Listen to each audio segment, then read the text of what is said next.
मेरे प्रिय दर्शकों, आज हम जानते हैं कि त्रिजटा आखिर कौन थी, उनका माता सीता के साथ क्या संबंध था और वो श्रीलंका में क्यों रहती थी। क्या वो श्रीलंका की ही वासी थी? दोस्तों, वीडियो शुरू करने से पहले आप प्रेम से बोलें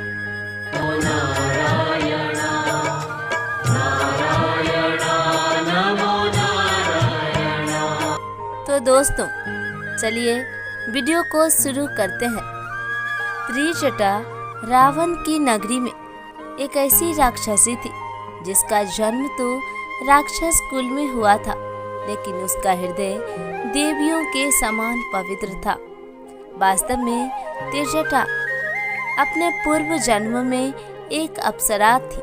वह रावण को दुष्ट व पापी समझती थी। वह भगवान विष्णु में विश्वास रखती थी।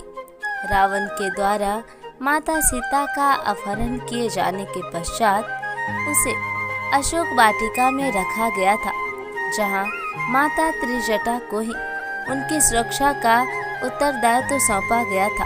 उस समय उसने अपनी बुद्धिमत्ता के साथ माता सीता को संभाला था। आज हम माता त्रिजटा के बारे में जानेंगे। त्रिजटा के जन्म के बारे में वाल्मीकि रामायण व तुलसीदास की रामचरितमानस में तो नहीं बताया गया है, लेकिन कुछ अन्य भाषाओं में त्रिजटा के बारे में भिन्न भिन्न विवरण सुनने को मिलते हैं। सबसे प्रमुख मान्यता के अनुसार त्रिजटा को रावण के छोटे भाई विभीषण व उनकी पत्नी शर्मा की पुत्री बताया गया है।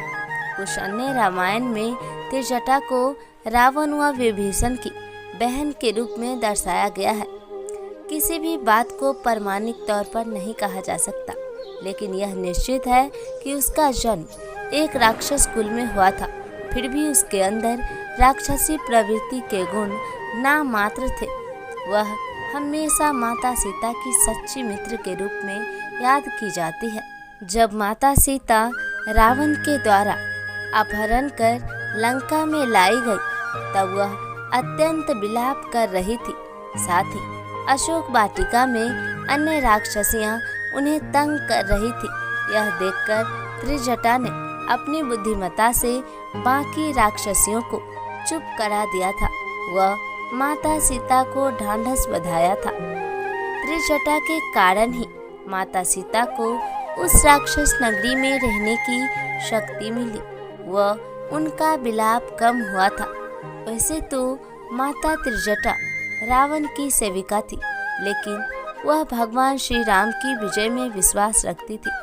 उसने अपने व माता सीता के बीच के संबंधों को जग जाहिर नहीं होने दिया, किंतु हर पल वह माता सीता को हर महत्वपूर्ण जानकारी देती थी, जैसे कि लंका का दहन होना, समुद्र पर सेतु बनना, राम लक्ष्मण का सुरक्षित होना इत्यादि। त्रिजटा के द्वारा समय समय पर माता सीता को जानकारी देते रहने से उनकी हिम्मत बंधी रहती थी। इस प्रकार यह भी कहा जा सकता है कि माता त्रिजटा माता सीता की बहुत ही शुभ चिंतक थी। रावण के अंत के बाद माता त्रिजटा का क्या हुआ, चलिए इस पर थोड़ी चर्चा कर लेते हैं। अंत में भगवान श्री राम व दशानन रावण के बीच भयंकर युद्ध हुआ व उसमें रावण मारा गया। इसके पश्चात विभीषण को लंका का अधिपति बनाया गया व उन्होंने तुरंत माता सीता को मुक्त करने का आदेश जारी कर दिया। त्रिजटा माता सीता के जाने से तो दुखी थी, लेकिन प्रसन्न भी थी कि अब सब विपत्ति टल गई। अग्नि परीक्षा के पश्चात जब माता सीता भगवान श्री राम के पास आई, तब उन्होंने माता त्रिजटा के वात्सल्य व प्रेम के बारे में उन्हें बताया। यह सुनकर सभी बहुत खुश हुए। वह भगवान राम व माता सीता ने त्रिजटा को इतने पुरस्कार दिए कि अब जीवन भर उन्हें कुछ करने की आवश्यकता नहीं थी। साथ ही त्रिजटा को लंका में भी विभीषण के द्वारा अहम उत्तरदायित्व व उचित सम्मान दिया गया।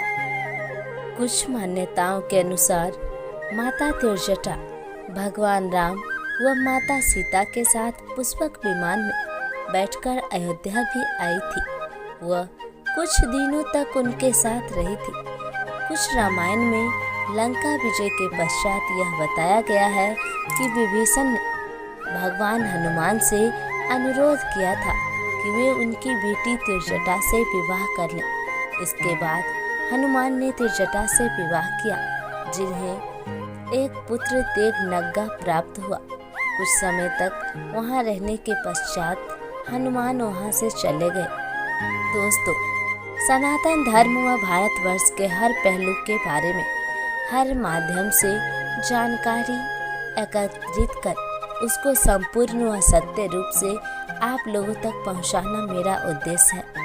यदि किसी भी विषय में मुझसे किसी भी प्रकार की कोई त्रुटि हो तो कृपया इस वीडियो में दिए गए कमेंट बॉक्स में जाकर कमेंट करें, जिससे कि मैं अपने गलतियों को सुधारने का प्रयास करूं। फिर मिलेंगे दोस्तों अगले वीडियो में। तब तक हंसते रहिए, मुस्कुराते रहिए, कभी अपने लिए तो कभी अपनों के लिए।